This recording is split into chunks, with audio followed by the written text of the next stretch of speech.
Hi guys, it's Tara and welcome back to Crafting with Curly Cues.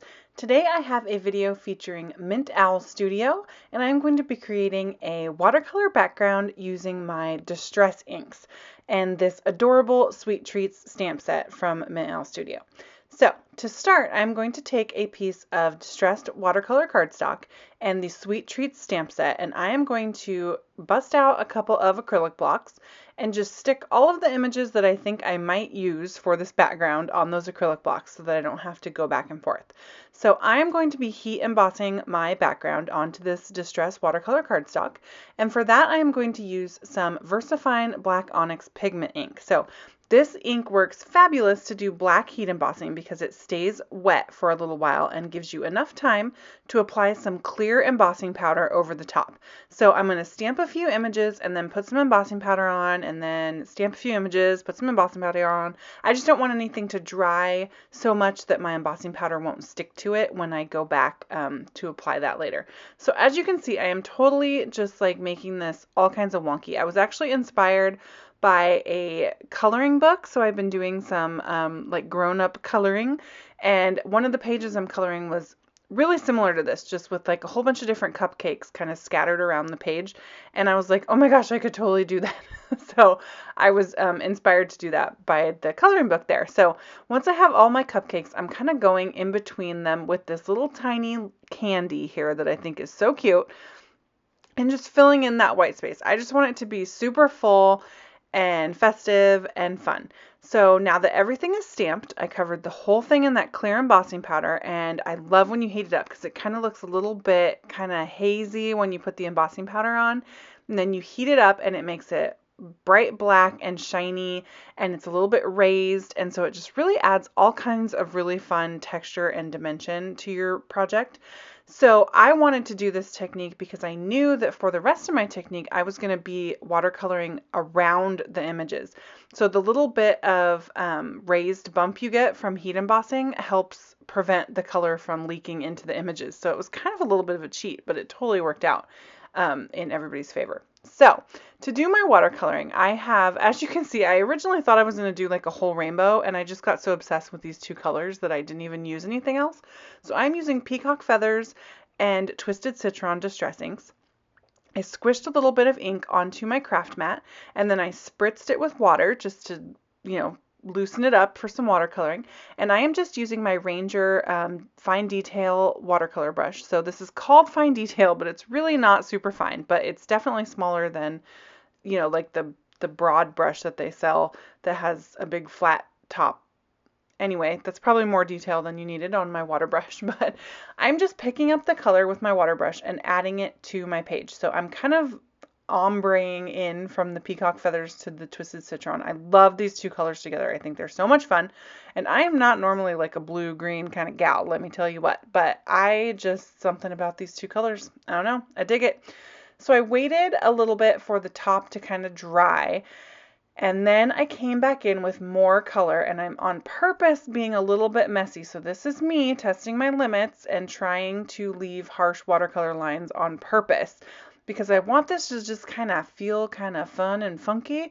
And if you let your watercolor like first layer dry and then you put more on top of it, it layers the color up and leaves some like really fun lines, and you get some different shades, and I just think that it's really fun. So once that happened, I let it dry a little bit more, and now I'm actually coming in with the opposite color and putting like some really loose shadowing around each image in the opposite color. So in the peacock feathers section, I used twisted citron to put the shadows, and now down here in the green, I'm using the peacock feathers to put just a little bit of shadow just to tie the whole thing in together and kind of incorporate it, and just make it, I don't know, just funky and fun. And this card was super fast to create, you guys. You could do a whole bunch of these with all different images or the same images. It would just be really fun. It's got a nice big impact, but because you're not coloring the images, you don't really have to stress about your coloring too much. So you leave the images black and white, they pop beautifully, and then you have this really fun, colorful background around it. And then I went ahead and added with my Spectrum Noir clear sparkle overlay pen. I originally just went with the candies, but I liked the sparkle so much that I had to go back and put sparkle on every single cupcake. So all the white space has sparkle on it. So again, big impact for not a whole lot of work, which is awesome. I mean, that's what we're all going for, right? Like, I wish you could see the sparkle better on the video because in real life, this is a really super sparkly card. But you can't really tell on the video, which is kind of a bummer, but you just have to trust me. Trust me on that one.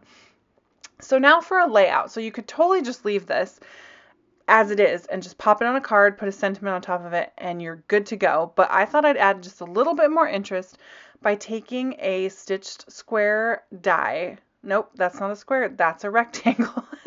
Geez, guys, I'm tired. I've been working, like, I've just been working a lot. So, sorry, I'm a little loopy, but anyway, I took that rectangle die and I cut out the middle of my pattern paper here that I've created. And then I took some black craft foam, and I thought black would be cute because all the lines are in black, and that way it would kind of match. And I cut out a piece that fits behind that panel. I heat embossed a sentiment from the same stamp set on some black cardstock and just cut a little banner, and then I used my little mini stapler to attach it there. And then I'm just going to put the foam on the back of that panel that we cut out with the die. I've got some Audrey blue cardstock from Simon Says Stamp as my card base, as the top folding card base. I thought it matched the peacock feathers really well, so I just thought that was fun. And now I'm going to go ahead and use all these pieces that I cut out, and I'll just put some adhesive on the back of that frame and stick it to the front of my card base, which I think looks pretty cool all by itself. I mean, that's obviously not a complete card, but it just looked way more fun than I thought it would.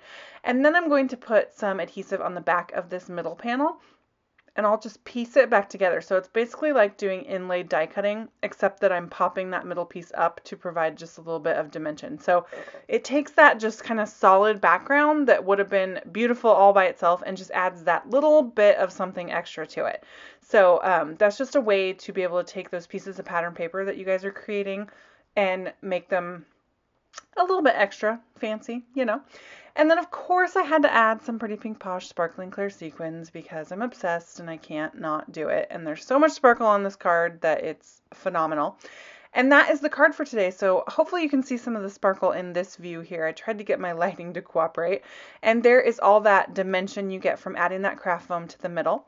So thank you guys so much for watching today. Check out the description box below for links to Mint Owl Studio and see all the great stuff that Tracy's got going on over there.